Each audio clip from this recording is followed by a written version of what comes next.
supposed to be down at the bottom. My bro told me go get him, I got him. Walk with God, you better not doubt him. Yeah, got pushed to the beat contest. We hear you. We hear you, Zach. So Trey, I want to ask the first question and lead back into Scott after this. But you came in through the league. You were already in the league for 5 years, I believe, at the time, right? Or you had 4 years with the Jazz, right? It was 4.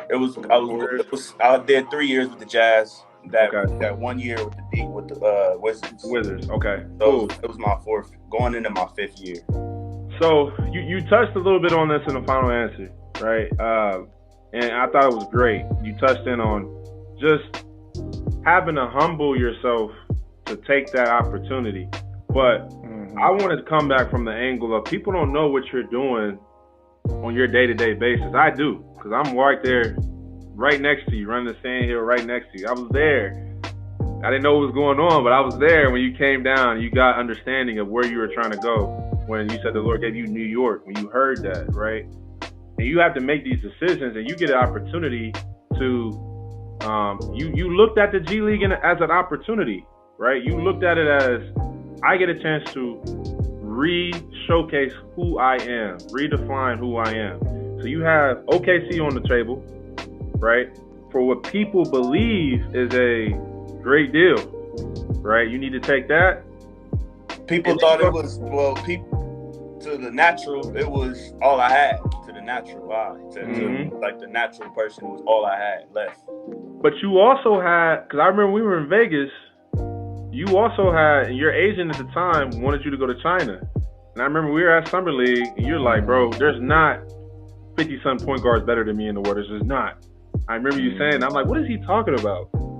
He's like, that's how many point guards are in the league. So kind of talk about going into the G League. That was kind of like last resort, not an option.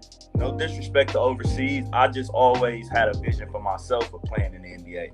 Maybe to my last 2 or 3 years of playing ball, that could be an option. I haven't counted it out. But at the time, it was like a no-brainer.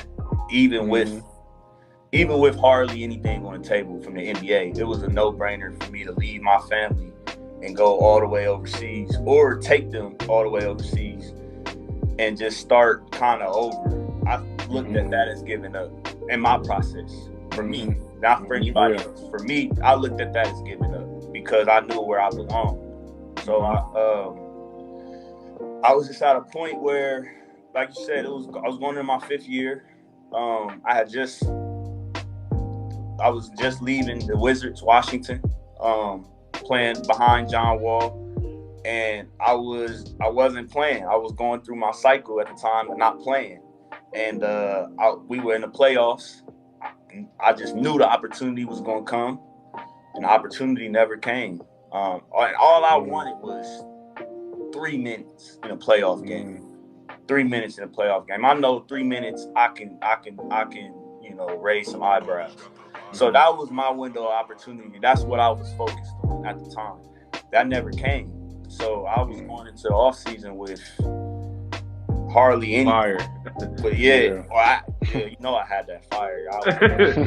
I was already steaming, ready to get to work. But as far as like options, there was nothing on the table. It was pretty much OKC had called, and the articles that was put out was basically saying that it was like a guaranteed deal. Just a guaranteed deal where, we knew the specifics on the back end that it wasn't guaranteed.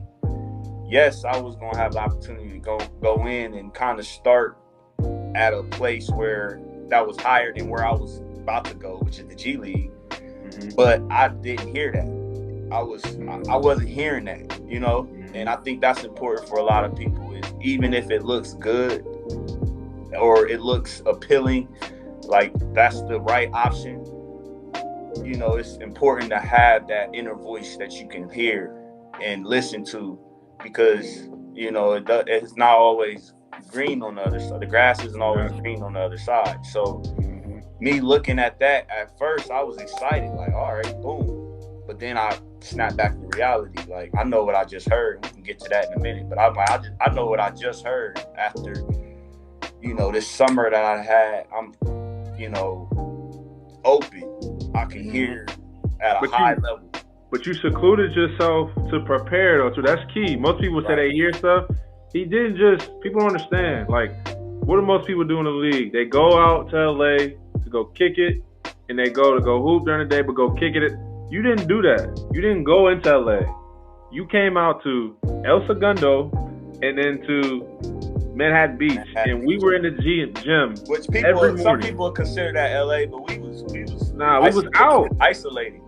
We really was. Our journey, our routine was wake up in the morning, go to the gym, LMU, go work out, and then go to the sand. But they don't know, even before the gym, we was spending time. Yes, even before that. Before the gym, we was spending time in prayer.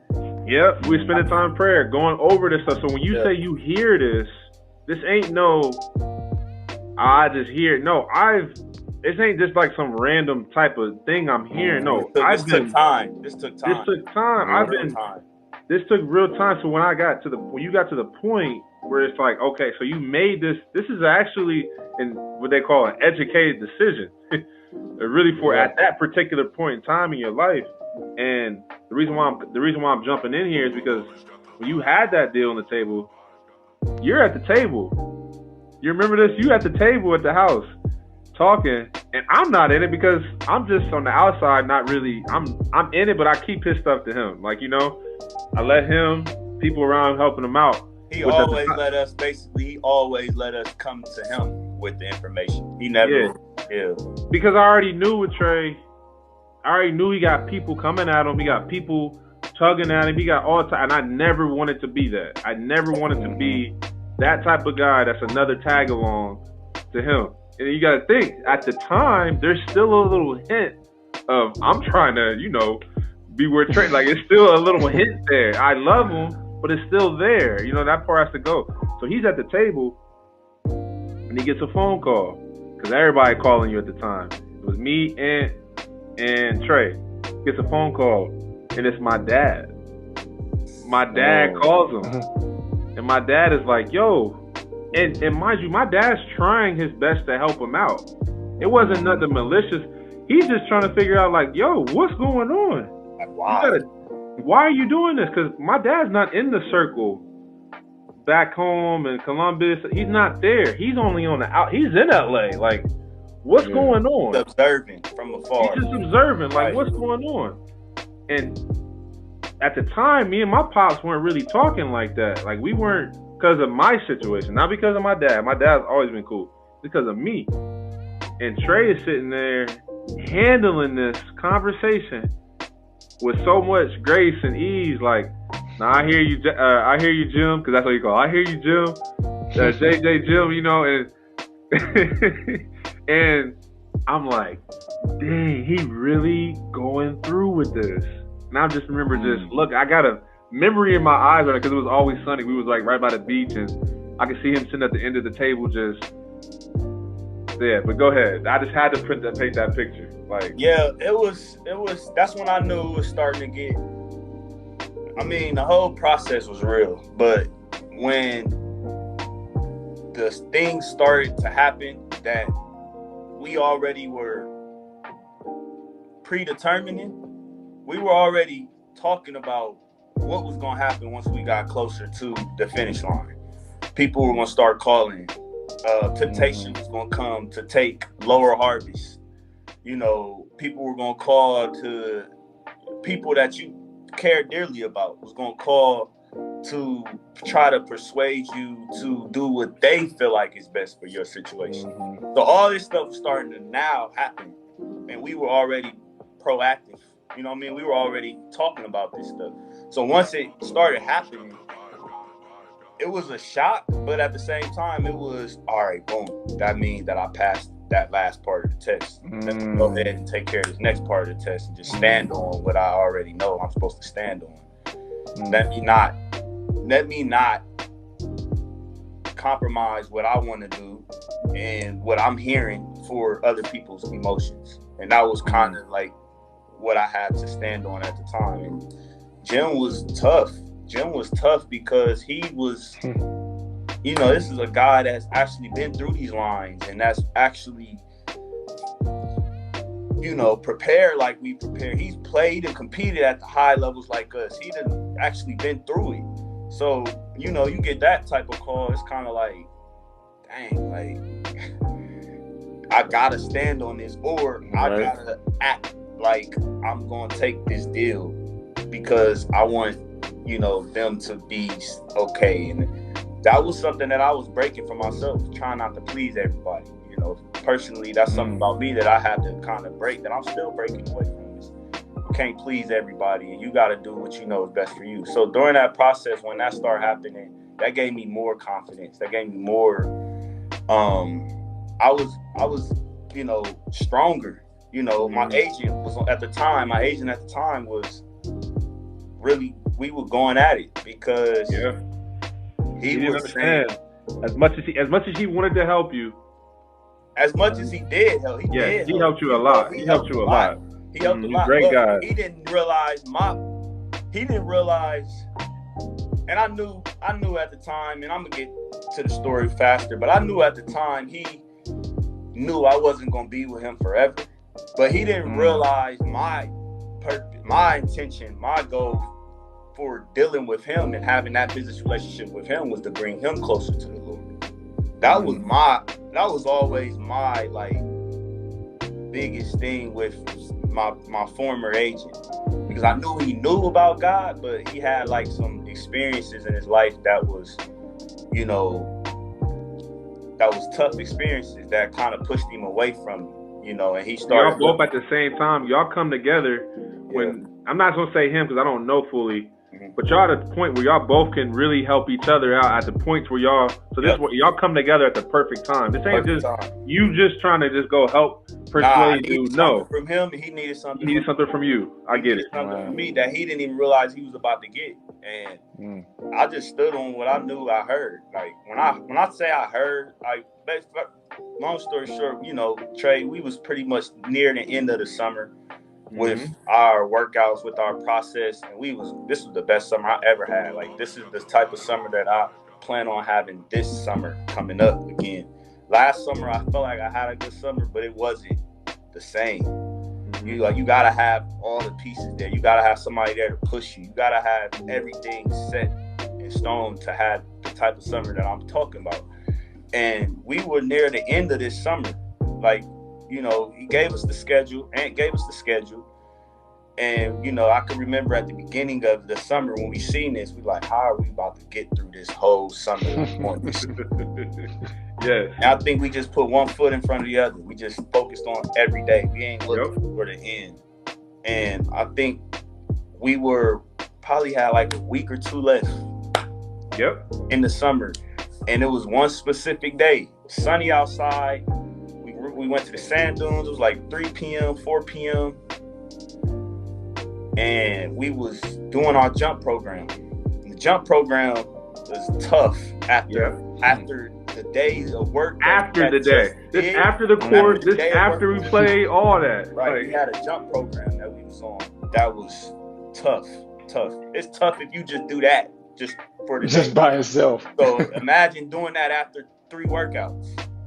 So we into it. We into it. It's already a habit for us. We already done made this a habit, and we was just flowing. And I think like near the end of mine, I had on.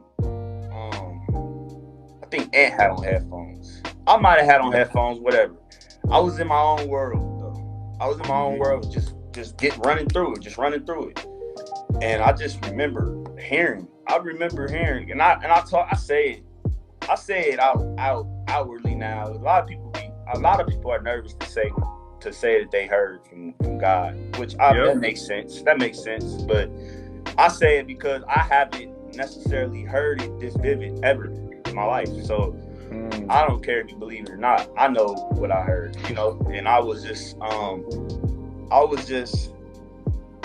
intrigued by what I heard. And it was wasn't like audible. It wasn't like audibly. It was like you know when you hear though. Spirit. Yes. Like You know what you hear. I heard, and I wasn't thinking about the Knicks at the time. I wasn't thinking about New York. You know, obviously. Nah, because at the time you were thinking of you were thinking about another team specifically from beforehand. So when this came, it was like that don't even make any sense, but it do because of the history with New York for us. You gotta remember, IGI has a history with New York. Yep. Ed told us years ago. There's a couple places that need to be gone into. Yep. New York was one of them. New York was one of them. LA was another. Why? Because IGI is a company focused on sports, media, entertainment. What's the leaders of sports, media, entertainment? You got media company in New York, everything. They run media. And then entertainment and sports is basically ran in LA. So he been telling us this is where to go. He been told what Trey got wasn't the first time that it came through somebody in IGI. He was the first person that was willing to say, okay, I'll go. I'll go. So I'm painting a picture to why New York. No, it was a purpose. It was a reason. And at the time, Trey is in his journey going forth and being willing to go. And I gotta jump in. You know, I be getting excited. Scott, I need you to jump in too, Scott. No, I'm jumping in. I'm letting Trey. I'm gonna jump in. I'm letting Trey tell his story.